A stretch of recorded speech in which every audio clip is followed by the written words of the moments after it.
Hello everyone, welcome to PWUGC net. Welcome to this video session जहां पे आज हम बात करने वाले हैं एक बहुत इंपॉर्टेंट मुद्दे के ऊपर which is related to HECI यानी higher education commission for India, जो कि अभी आपके विंटर सेशन ऑफ पार्लियामेंट में बिल इंट्रोड्यूस करके कॉन्स्टिट्यूट करने की बात की गई। बिल पास हो चुका है। एग्ज़ाम का स्वरूप क्या होने वाला है, एग्ज़ाम पे इसका क्या प्रभाव पड़ने वाला है और इसके रिलेटेड जो भी आपके डाउट्स हैं। स्टूडेंट, सबसे पहली इंफॉर्मेशन आपके पास ये आई कि HECI करके बॉडी बन रही है। HECI जो बॉडी है वो UGC को रिप्लेस कर रही है और भी कुछ बॉडीज को रिप्लेस कर रही है। UGC का रिप्लेसमेंट आपको बहुत प्रभावित कर रहा है क्योंकि आपका जो NTA नेट एग्जाम है UGC का, उसमें बहुत इंपॉर्टेंट रोल है। Now the question is this कि क्या इससे हमारे एग्जाम पे कोई प्रभाव पड़ेगा। Another question in your mind is this कि मैम दिसंबर के एग्जाम के साइकिल को क्या हम डिलेड मान सकते हैं।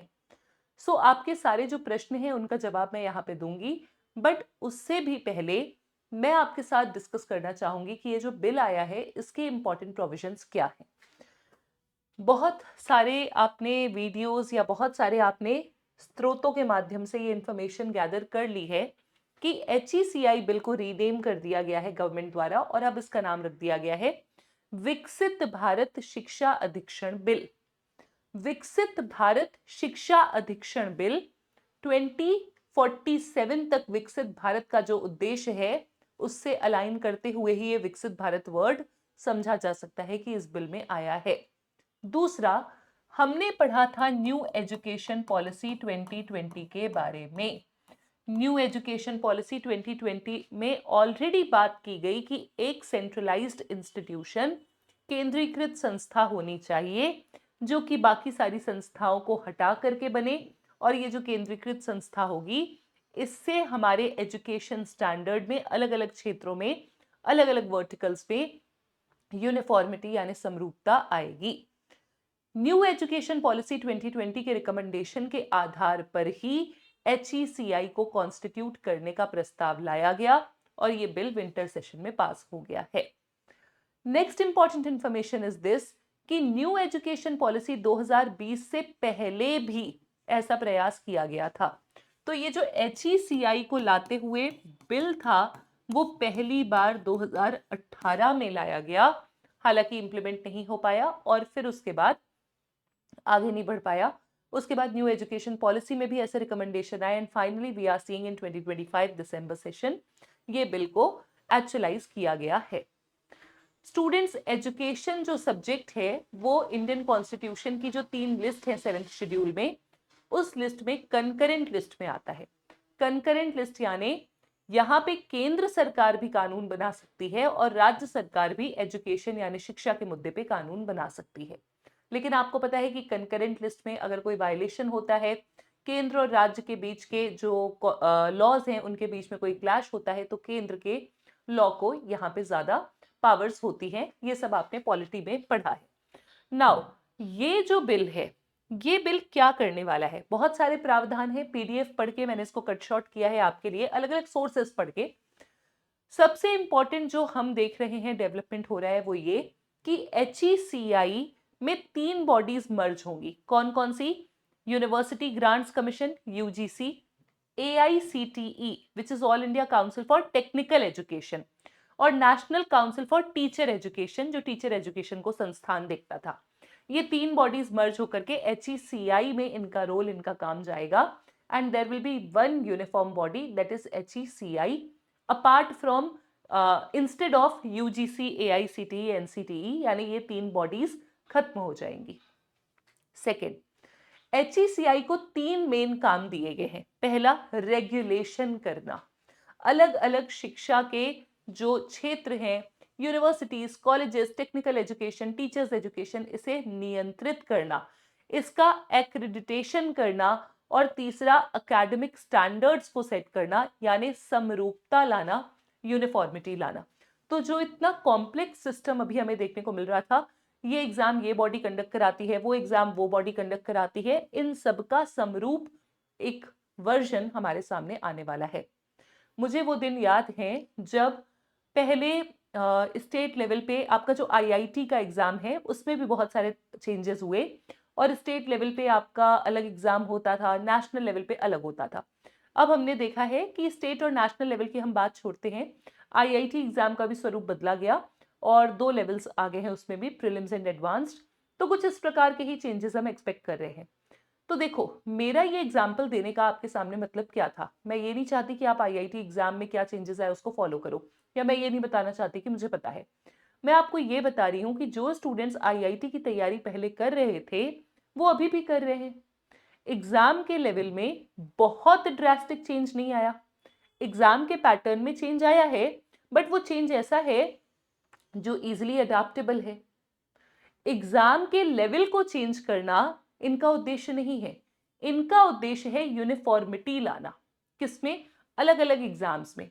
इनका उद्देश्य है, सरकार का उद्देश्य है ये बिल लाने के माध्यम से, जो उद्देश्य ये बता रहे हैं कि अलग अलग बॉडीज को हटा करके एक बॉडी कॉन्स्टिट्यूट की जाए। New educational policy, education policy में भी रिकमेंड किया गया था, और थोड़ी समरूपताएं, जटिलता कम हो और यूनिफॉर्म स्टैंडर्ड्स हर जगह हो, रेगुलेशन प्रॉपर हो, ताकि क्वालिटी एजुकेशन हम अपने छात्रों को दे सके, हम अपनी यूनिवर्सिटीज एंड कॉलेजेस द्वारा क्वालिटी एजुकेशन को इंश्योर करा सके। So let's stick on this. Cons क्या है उसके बारे में भी हम बात करेंगे, but let's stick on the things जो कि हमें इस बिल में प्रोस के बारे में बता रही है। तीसरा एक इंपॉर्टेंट पॉइंट ये है इस बिल का कि यहां पर मेडिकल और लीगल इंस्टीट्यूशंस को कवर नहीं किया गया है। वो सारी संस्थाएं जो मेडिकल और लीगल एजुकेशन में ऑलरेडी एग्जाम्स कंडक्ट करा रही हैं, रेगुलेशन कर रही हैं, वो एज इट इज हैं।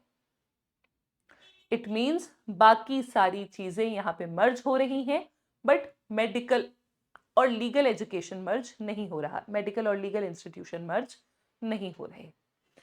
एक बहुत बड़ा कौन जो हमारे सामने निकल करके आ रहा है, या एक बहुत बड़ा सवाल जो हमारे सामने निकल करके आ रहा है, वो ये है, जो हम सबके दिमाग में कंसर्न लेके आ रहा है कि क्या शिक्षा का केंद्रीकरण हो रहा है।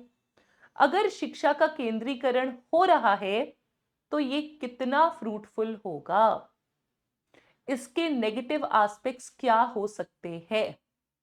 क्योंकि जो फंड की बात बार बार एक न्यूज में आप पढ़ रहे होंगे आ रही है, वो ये है कि HECI के पास कुछ फंड्स होंगे और सारे फंड्स मिनिस्ट्री ऑफ एजुकेशन के पास होंगे as per this new bill, जो कि अभी यूजीसी के पास हमारे एग्जाम के केस में बात करें हुआ करते थे। तो क्या यूनिवर्सिटीज एंड कॉलेजेस के फंड्स, ग्रांट्स कम किए जाएंगे, केंद्रीकृत किए जाएंगे, सीमित किए जाएंगे? इन सारे आयामों पे जो चिंता है वो हमारे स्वभाव या हमारे पास इंफॉर्मेशन है उसके हिसाब से वाजिब है। अब हमें किस पे काम करना है as a student of UGC NET exam? हमें काम करना है, अगर हम दिसंबर साइकिल पे फोकस कर रहे हैं तो दिसंबर साइकिल में एग्जाम क्लियर कर ले। आखिरी कुछ दिन बचे हैं, हम खुद को पुश करें, क्योंकि दिसंबर साइकिल में कोई चेंजेस नहीं होने वाले हैं। क्या एग्जाम डिले होगा? नहीं, एग्जाम डिले इस कारण से नहीं होगा क्योंकि ऑलरेडी ये बात थी कि बिल आएगा, चर्चा हो रही थी, बिल आ चुका है, चर्चा हुई, बिल लागू होगा, कमिटी के पास जाएगा, एक्सेट्रा एक्सेट्रा। ये चेंजेस जून 2026 की साइकिल से रिफ्लेक्ट हो सकते हैं। क्या चेंजेस हम एक्सपेक्ट कर सकते हैं? मैं रिपीट कर रही हूं, हम चेंजेस एक्सपेक्ट कर सकते हैं। ऐसे चेंजेस होंगे ही होंगे, ऐसा मैं नहीं कह रही। सबसे पहला चेंज हम जो एक्सपेक्ट कर सकते हैं वो ये है कि HECI बिल का नाम बदला गया, तो यूजीसी या HECI के नाम में भी कुछ, यूजीसी तो खैर हट ही जाएगा, HECI के नाम में, एग्जाम के नाम में कुछ चेंजेस हो सकते हैं। एग्जाम के पैटर्न में कुछ चेंजेस देखने को मिल सकते हैं, पर वो बहुत ड्रास्टिक नहीं होंगे, वो चेंजेस आपके थोड़े बहुत देखने को मिलेंगे। तीसरा, हो सकता है कि कुछ लिमिट्स लगा दी जाए। This is what is my analysation, कि नेट एग्जाम अगर आपने क्लियर किया है तो दोबारा आप सिर्फ जीआरएफ के लिए बैठोगे, नेट के लिए नहीं बैठ सकते हो सकता है ऐसे कुछ लिमिट्स या ऐसे कुछ रेगुलेशंस आए। एंड एक और इंपॉर्टेंट चेंज हम एक्सपेक्ट कर सकते हैं, सिलेबस का updation. I am not saying कि सिलेबस चेंज होगा, सिलेबस का अपडेशन होगा। जो आपने पढ़ा है, जो अभी भी आप पढ़ रहे हो, आपके एग्जाम में पूछा जा रहा है, बट वो आपके सिलेबस में लिस्टेड नहीं है, हो सकता है अपडेशन करके वो टॉपिक्स क्लियरली आपके सामने मेंशन कर दिए जाए। This is what we can expect. Negative marking मेरे हिसाब से, मेरी अंडरस्टैंडिंग के हिसाब से नहीं आनी चाहिए, क्योंकि ये आपका जो एग्जाम है this is just one eligibility test. इसके बाद आप दूसरे एग्जाम्स में बैठते हो, इंटरव्यूज में बैठते हो, तो यहाँ पे नेगेटिव मार्किंग लाने का कोई जो स्टेप है वो गवर्नमेंट को नहीं उठाना चाहिए। This is what is my understanding. आगे जो भी होगा वो आपको तो हम बताएंगे ही बताएंगे। ऑल्सो आपके एग्जाम का पैटर्न चेंज हो सकता है। पैटर्न एज इन, अभी आप देख रहे हो स्टैटिक फैक्चुअल पेपर आ रहा है, हो सकता है आपके पेपर का लेवल इसी सिलेबस के आधार पे चेंज हो। पैटर्न मतलब ऐसा नहीं है कि 50 और 100 सवालों के चेंज की मैं बात कर रही हूँ। जिन सिलेबस के पॉकेट से सवाल ज्यादा आ रहे थे, उन सिलेबस के पॉकेट से सवाल ना आ करके इक्विवेलेंट सवाल पूरे सिलेबस से आए। और अगर ऐसा चेंज होता है तो ये तो हमारे फेवर में है, क्योंकि हम पढ़ते हैं 10 यूनिट और सवाल आ रहे हैं एक यूनिट से 30-40 सवाल। So this creates very confusion, a lot of confusion in minds of student. तो अगर ऐसा कुछ स्टैंडर्डाइजेशन हो रहा है आपके सिलेबस का, आपके पेपर का, so it will be in good spirit and we all are together in this. चाहे आपके फैकल्टीज हो, चाहे आपके कलीग्स हो, कलीग्स मतलब आपके फेलो कॉम्पिटिटर्स, आपके साथ आपके जो दोस्त एग्जाम दे रहे हैं, we all are together in this and we all will together sail through it. Don't worry, just focus on your studies, be it December, be it June. Rest जो काम है वो हमारे ऊपर छोड़ दो, हमारा काम है हम करेंगे। जो भी सिलेबस में अपडेशन होगा या जो भी आपके चेंजेस होंगे उन पे बात भी करेंगे, उन पे अमल भी करेंगे और आपके पढ़ाने के तरीके को भी उस हिसाब से चेंज करेंगे अगर कुछ होता है तो। अभी के लिए यही इंफॉर्मेशन थी। पढ़ते रहिए फोकस के साथ, इन सारी इंफॉर्मेशन से खुद को डाइवर्ट मत कीजिए। Thank you so much.